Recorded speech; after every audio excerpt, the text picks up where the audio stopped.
inferior to my suit. Oh, sir, I find her milder than she was, and yet she takes exceptions at your person. What? That my leg is too long?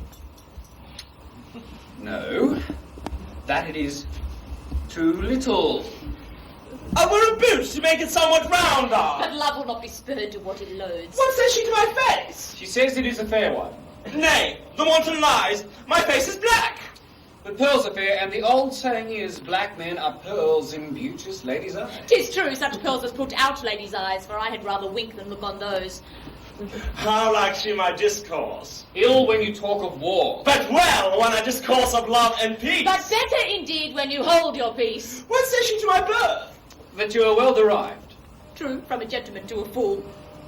What says she to my valour? No, sir, she makes no doubt of that. She needs not when she knows it cowardice. Considers she my possession? Oh, I am pities them. Wherefore? That an ass should owe them. That they are out by lease. Oh, here comes the Duke. Ah, Sir Proteus, Sir Thurio. Which of you saw Sir Eglamour of late? Not I. Nor I. My daughter? Neither. Why then, she's fled into that peasant Valentine, and Sir Eglamour is in her company. 'Tis so, for Friar Lawrence saw them as he penanced wandering through the forest. He knew it was he, but guessed it was she, being clothed, was not sure of it. Besides, she did intend confession at St. Patrick's Ell this evening, and there she was not. These likelihoods confirm her flight from hence. Gentlemen, mount with me and meet with me at the mountain foot that leads towards Mantua, where they are fled. Come, follow me. Why, this is to be a peevish girl that flies her fortune when it follows her after. More to be revenged on Eglamour than for the love of reckless Sylvia. And I will follow, more for Sylvia's love than hate of Eglamour that goes with her. And I'll follow more to cross that love than hate for Sylvia that is gone for love. I must bring you to our captain! Oh, 1,000 more mischances than this one of mine. This service I have done for you, though respect not aught your servant doth, to hazard life and rescue you from him that would have forced your honour and your love. Vouchsafe me for my meed but one fair look, a smaller boon than this I cannot beg, and less than this I am sure you cannot. Oh, miserable, unhappy that I am! Unhappy you were ere I came, but by my coming I have made you happy. By thy approach, thou makest me most unhappy, and me when he approacheth into her presence. Had I been seized by a hungry lion, I would have been at breakfast to the beast, rather than have false Proteus rescue me. Oh, heaven, be judge how I love Valentine, whose life is tender to me as my soul, and full as much, for more, it cannot be. I do detest false, perjured Proteus, therefore be gone, solicit me no more! What dangerous action, stood next to death, would I not undergo for one? Oh, look. Oh, it is the curse in love and still approved when women cannot love where they're beloved. When Proteus cannot love where he's beloved, read over Julia's heart, thy first, best love, for whose dear sake thou didst then rend thy faith into 1,000 oaths, and all those oaths descended into perjury to love me. Thou hast no faith left now, unless thou'st two, and that's far worse than none. Better have none than plural faith, which is too much by one. Thou counterfeit to thy true friend. In love, who respects friends? All men but Proteus.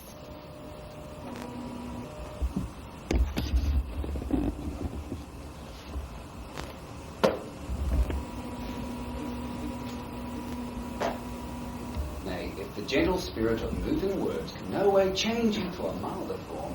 I'll woo you like a soldier at arms and love you against the nature of love force. Let go that rude uncivil touch, thou frame them in your fashion! Valentine. Thou common friend that's without faith or love, for such is a friend now, treacherous man! Thou hast failed my hopes. Naught but mine eye hath persuaded me. Now I dare not say I have one friend alive! Thou wouldst disprove me! Who can be trusted when one's right hand is perjured to the bosom? Proteus, I am sorry, but I must never trust thee more and count the world a stranger for thy sake. The private wound is deepest. O time most accursed, that amongst the foes of friendship be the worst! My shame and guilt confounds me. Forgive me, Valentine.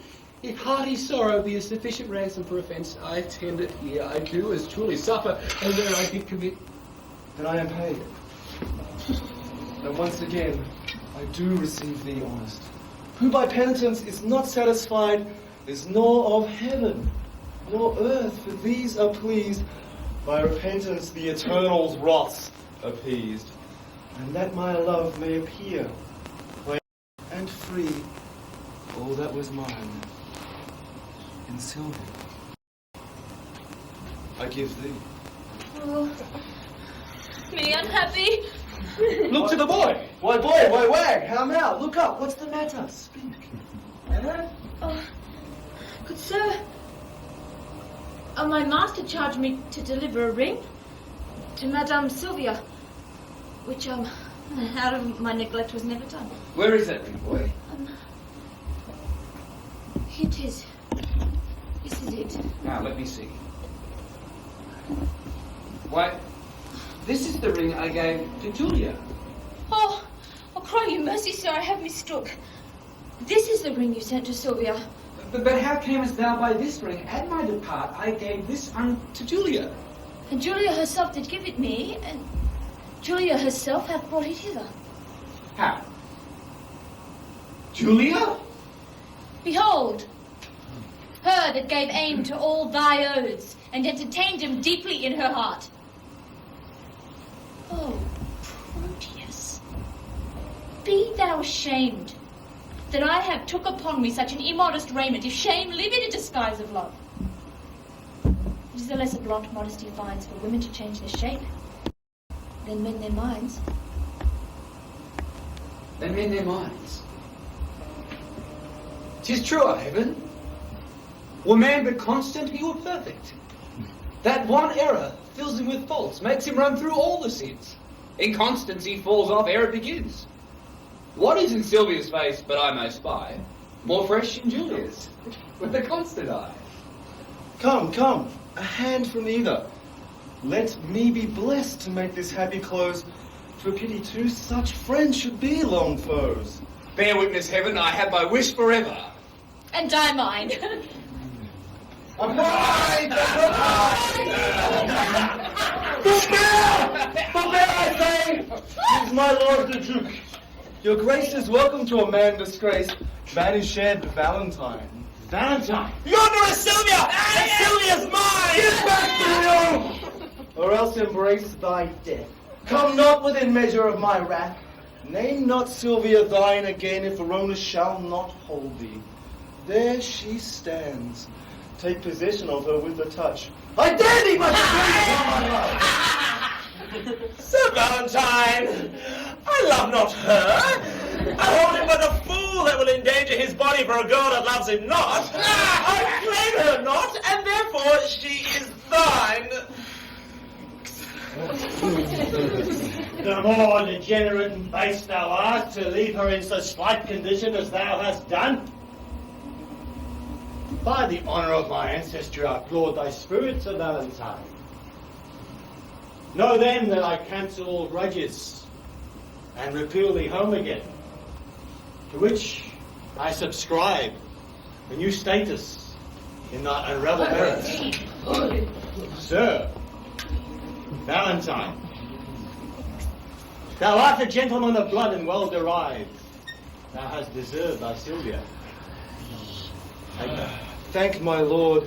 The gift hath made me happy. My lord, I beseech you for your daughter's sake to grant one boon that I shall ask of you. Grant it, where'er it may be. These men that I have kept withal are men endued with worthy qualities. Oi! Forgive them what they have committed here, and let them be recalled from exile. They are civil, reformed, and full of good. Great employment, worthy lord. Thou hast prevailed. I pardon them, and I pardon thee. Do with them as thou just deserts. Come, let us go. We will conclude all jars and enjoy some rare solemnity and merriment and mirth. And as we pass along, may I be so bold, with our discourse, to make your grace to smile. What think you of this page, my lord? Methinks the boy has grace. He blushes. I warrant you, my lord, more grace than boy. What means you by this saying? I shall tell you as we pass along that you will wonder what hath fortuned. Come, Proteus, 'tis your penance but to hear the story of your love's discovery. That done, our day of marriage shall be yours. One feast, one house, one mutual happiness.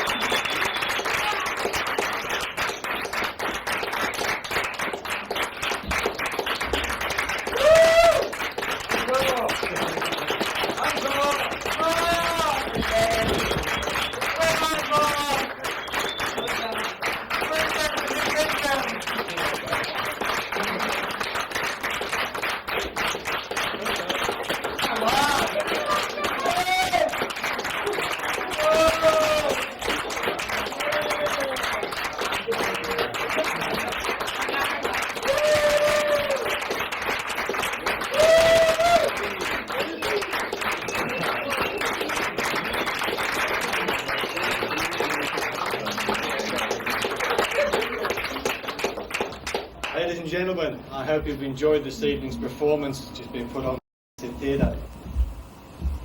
What you see here is a collection of people that have started with nothing. Your donations are generously accepted, there are payments. If you feel in your hearts to donate some more on the way, we'd be most appreciative. The sculptures that you see hanging and adorning